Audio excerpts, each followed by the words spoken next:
It is now my great honor to introduce the man who, in my view, is singularly the most responsible person for this magnificent structure we will be opening very shortly. He is my friend, my colleague, my co-chairman, and yet my mentor in all the years I've been in the United States Senate. Among Native Americans, whether they be from Hawaii, the lower 48, or Alaska, he is without peer. His quiet demeanor and gentle way, his leadership and perseverance, his record as a military hero for our nation, and his years of service in the United States Senate are well known to all. Among our Native people, he is known as a warrior chief among warriors.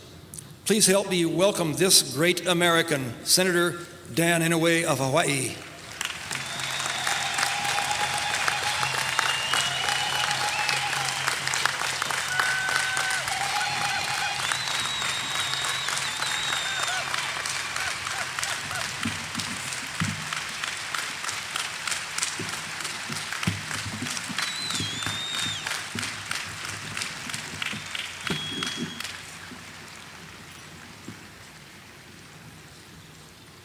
Honorable clan mothers, distinguished tribal leaders, distinguished guests, and my fellow Americans, if I may use the words of my Navajo brothers and sisters, Yate, Dinenishle.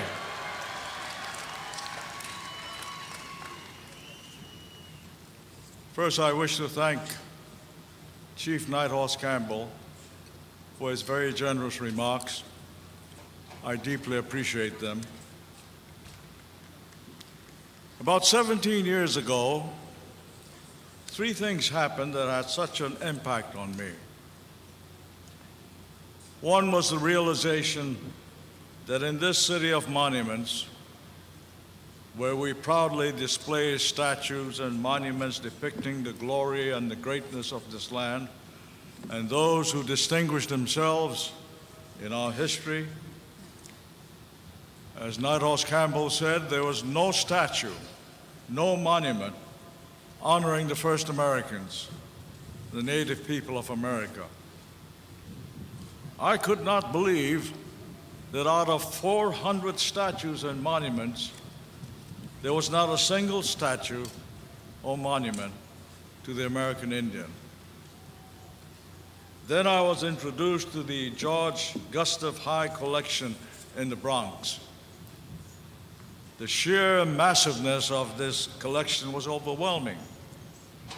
It included everything from Peruvian gold to sacred mass to beautiful buffalo robes to the standard of Sitting Bull.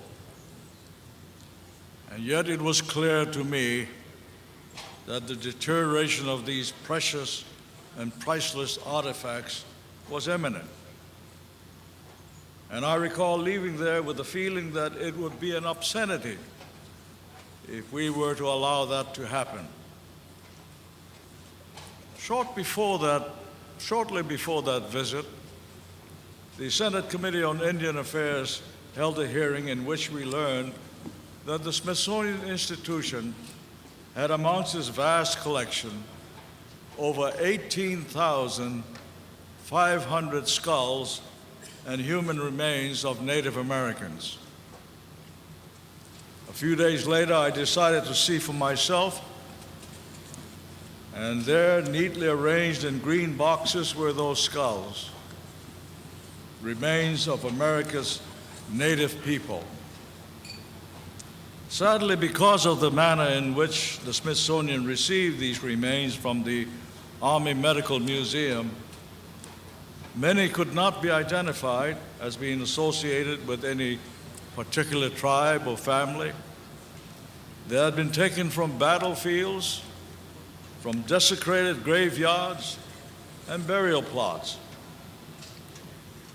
I asked myself, how would the Irish Americans, the German Americans, or Japanese Americans react to having their ancestors' remains housed in green boxes in the museum.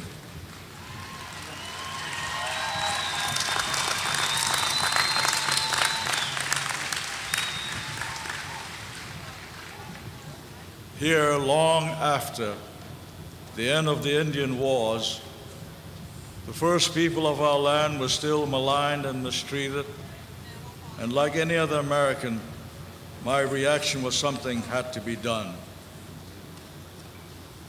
While I was thinking of that, I thought of the thousands upon thousands of Native American Indian men and women who have come before, took the oath of office, and pledged to stand in harm's way in our behalf in every war since the Revolution, in greater numbers than any ethnic group.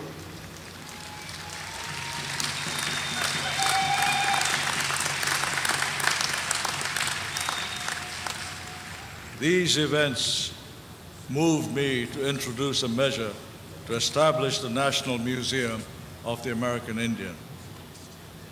But that was a small part, because when one looks at the museum today and realizes that the work and the dreams and the visions of thousands of Native people went into this endeavor, it is clear that my role was a very minor one. And so I'm very humbled and deeply honored that you would permit me to participate in this opening ceremony. It may be inappropriate when you know that there are so many who could be credited for their contributions to making this museum a reality, but I believe that there are some, because of the circumstances of this day and because of the glorious opening, deserve to be singled out. And one of those people is Julie Johnson Kidd, former chair of the Board of Trustees of the Museum of the American Indian, the High Foundation of New York, whose courage and vision led her to take the step to give this collection as a special gift to America, and she deserves a rousing applause.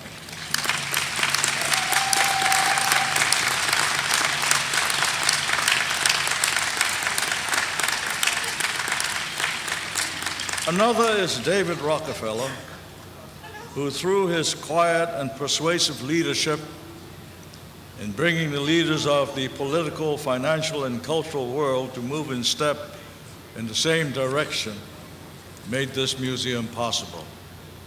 I wish David were here so I can personally thank him. Somehow I have the feeling that the ancient gods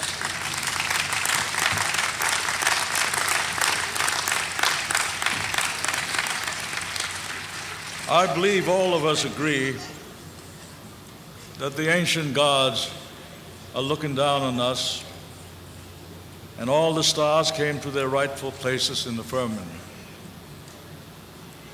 Because there was also an American hero, an Olympian, and our Cheyenne chief was one selected by them for his leadership skills and his commitment as the first American.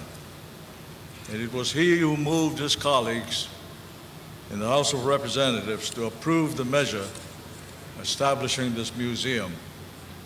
Without this chief, we would not be here today, and in the ages to come, Indian children will sing the praises of Ben Nighthorse Campbell.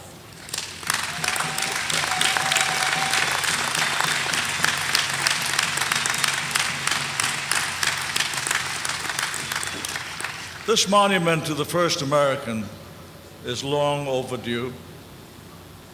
It will be a memorial to bring us all together.